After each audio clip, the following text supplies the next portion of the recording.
नमस्कार, मैं हूं संजय कुमार। इस समय हम जो है सीतामढ़ी जिला में हैं और बाजपट्टी विधानसभा में।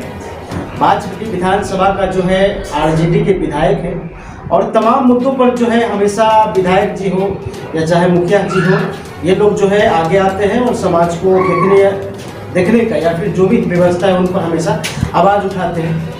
हम इस समय पिपराही पंचायत के मुखिया जी के पास इस समय मौजूद है और इस पंचायत की तमाम मुद्दों पर जो है बातचीत करने की कोशिश करेंगे। मुखिया जी, सबसे पहले तो आपको हमारे चैनल में बहुत बहुत स्वागत है। जी धन्यवाद। मुखिया जी, आज और पहले ये दोनों मिलाकर के आज दूसरा इंटरव्यू, जी क्या आपको लगता है कि दूसरे इंटरव्यू के बाद आपके पंचायत में आपके द्वारा क्या चेंजिंग हुआ है? मेरे द्वारा पिछले लगभग 2 साल पहले जा रहा है जी, मेरे द्वारा कुछ काम कराए गए हैं जी, और खास करके मेरे पंचायत में दूध जो रोड है, जो हम लोग का मुख्य मार्ग है, जी, एक है बेल मोहन नुनिया टोल से प्रवावानी पिवरिया सीमा तक, जी, जो 2015 में ही प्रधानमंत्री ग्राम सड़क योजना के तहत बना था जी, और तब से आज तक इस पर कोई निर्माण कार्य नहीं हुआ और ये रोड बहुत ही बदतर हो चुका है और बहुत जर्जर स्थिति में है। जी, हमने इस संदर्भ में अपने स्थानीय विधायक को कहवाया, उन्होंने कहा कि मैं इसको पास करवा दिया है, काम बहुत जल्द होगा। लेकिन जब मैं इस बारे में के संबंधित कार्यालय में गया, वहाँ जो पता किया, तो हमको मालूम पड़ा कि अभी ये रोड सेंसर नहीं हुआ है और वहाँ के पदाधिकारियों के द्वारा कहा गया कि ये बारिश के बाद वहाँ काम चालू होगा। जी, अभी सेंसर हो गया नहीं है, जो कि बहुत बड़ी समस्या है हमारे यहाँ के स्थानीय लोगों के लिए। जी, और हमको उसका विरोध झेलना पड़ रहा है। मतलब स्थानीय लोगों को ये पता नहीं है कि प्रधानमंत्री ग्राम सड़क योजना में ग्राम पंचायत के मुखिया के द्वारा किसी भी प्रकार का कार्य यदि कराया जाता है तो उसका कोई प्रावधान नहीं है, उसके लिए कोई योजना नहीं है ग्राम पंचायत के पास। यदि हम कराते भी हैं तो वो अपने निजी कोष से हम करा सकते हैं, जो कि हमको उसमें 1 रुपया भी नहीं मिलता गवर्नमेंट की तरफ से। जहाँ तक सवाल होता है विधानसभा का, उसमें बहुत सारे कंडीशन ये होता है कि जो केंद्र सरकार की रोड है या फिर बिहार सरकार की रोड है, इनमें मुखिया जी जो है हस्तक्षेप नहीं कर सकते। अगर इसमें कुछ छोट मोट अगर काम में हस्तक्षेप करेंगे भी तो उनका जो लाभ है, लागत है, वो नहीं मिलता है। ऐसा नहीं लगता मुखिया जी की मुख्यमंत्री या फिर बिहार सरकार मुखिया प्रतिनिधि को जो है काम से वंचित कर दिया? नहीं, वो तो है। अभी जो वर्तमान जो स्थिति अभी तक का जो दिख रहा है, मतलब राज्य सरकार के द्वारा ग्राम पंचायत से उसके अधिकार में बहुत सारा जो है ऐसा है जो हस्तक्षेप किया जा रहा है और कहीं कहीं ग्राम पंचायत के अधिकार का हनन किया जा रहा है। और उसमें कई तो आपको ज्वलंत उदाहरण हम देंगे। ग्राम पंचायत को जो पंचायत सरकार भवन का निर्माण कराना था, उसको अब वो बिहार सरकार किसी अन्य विभाग को दे दिए है। वहीं आपको यहाँ जो नल जल का कार्य था वो पीएचडी को देने जा रही है। पहले जो भी हो विसंगतियाँ उसमें यदि उसमें अनियमितता बरती गई तो उनके स्थानीय पदाधिकारी वो क्या कर रहे थे, उनके द्वारा सही ढंग से मॉनिटरिंग नहीं किया गया, तब उसमें अनियमितता हुई, वो कार्य पूर्ण रूप से नहीं हो पाया।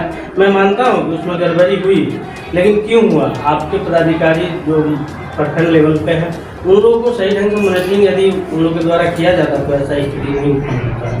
और यदि मान लीजिए आप ग्राम पंचायत से सभी जो भी अधिकार है ग्राम पंचायत का, उसका आप यदि हनन कर रहे हैं, यदि उनको आप छीनते ही जा रहे हैं तो ग्राम पंचायत का चुनाव ही क्यों करवाते हैं? बेवजह इसमें आप इतना रुपया व्यय करते हैं, उसका निर्वाचन ही बंद कर दीजिए। आप अपने हिसाब से अपने स्तर से अपना हैंड से वर्क करवाइए। जी जी। तो इसमें होता है कि कहीं ना कहीं अब अगर आप अपने घर की समस्या आप खूब बखूबी से जो है जानते हो, अगर आपके घर की समस्या की कहीं और से लोगों को अगर परखने के लिए अगर दे दिया जाए तो सही रूप से जांच नहीं कर पाएंगे। जी, ऐसा नहीं लगता है कि अगर आप ग्राम पंचायत मुखिया की ओर से अगर काम होता तो अपने पंचायत के एक एक समस्या से वाकिफ होते हैं, लेकिन अगर वही गवर्नमेंट अगर सरकारी विभाग को अगर दे देता है उसमें और ग्राम पंचायत के अनुभव में दोनों में अंतर, बहुत अंतर है। जी, क्योंकि स्थानीय होने के नाते इनको पूरा पता रहता है कि कहाँ कौन काम ज़्यादा इम्पोर्टेंट है। जी, जहाँ लोगों को अधिक परेशानी होती है पहले उस काम को करना चाहिए। हाँ, इसलिए बाहरी और जो ग्रामीण स्तरीय जो होते हैं उनमें बहुत कम। एक सवाल और उत्पन्न होता है कि आए दिन अभी देखने को मिल रहा है कि मुखिया के ऊपर जो है आक्रमण होता है, खतरा होता है, गोली का शिकार बन रहा है, इस पर सरकार की कोई पहल नहीं है, या फिर मुखिया का जो यूनियन है वो कमजोर? नहीं, जो बोल लीजिए, सरकार की जो नीति है वो स्पष्ट नहीं है। कभी कुछ बोलती है, मतलब कहती कुछ और है और करती कुछ और है। पूर्व में ही जब सम्राट चौधरी यहाँ के जो पंचायती राज मंत्री थे, उनके द्वारा कहा गया था उनके कार्यकाल के समय में कि हर मुखिया को उनको आर्म्स उपलब्ध कराया जाएगा, लेकिन ऐसा कुछ हुआ नहीं। वो ठंडे बस्ते में रह गया, पेपरबाजी होकर के रह गया, और ये बहुत बड़ी समस्या है जिन मुखिया लोगों का जहाँ तक आपको हत्या कर दिया जा रहा है, लेकिन सरकार और प्रशासन का इस दिशा में कोई पहल नहीं है।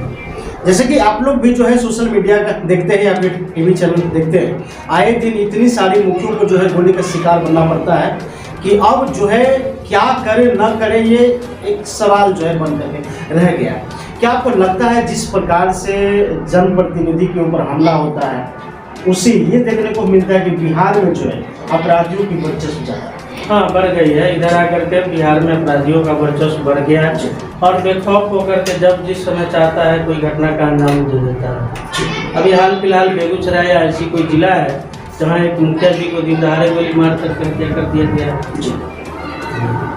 देखिए, मतलब कहाँ से सवाल उठता है कि जो बेरोजगारी के ऊपर जो अपराधी किसी को लोग होते हैं वो फ्री होते हैं, वो सरकार की ऑर्डर या फिर अपने ही ऑर्डर से वो चलते हैं, जब चाहे तब जो है अर्थव्यवस्था के लिए किसी को गोली मारना।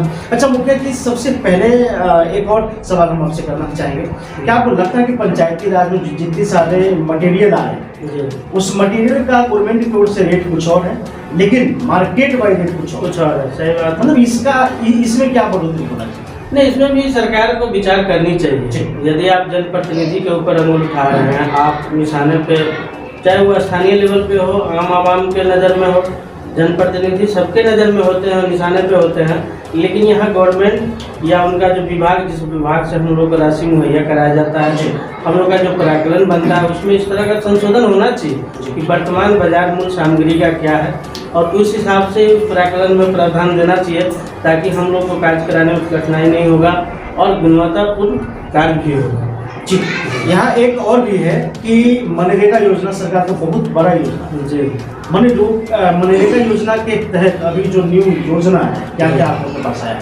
देखिए, मनरेगा के तहत आपको खास करके नाला उड़ाए निजी वर्ग विशेष करके है, और मनरेगा का भी स्थिति कहें तो बेहतर नहीं है। हम चुनाव मान लीजिए निर्वाचित हुए, और जस्ट 2-3 महीना बाद, मतलब रहते ना 6 महीना बाद, वो अपने गांव में एक लंबा ये नाला बना है, और उसका पेमेंट आज तक लंबित है। कि नरवा टोल पे मैं नाला बनाया, उसका भी पेमेंट लंबित है। तो विभाग का इसमें उदासीन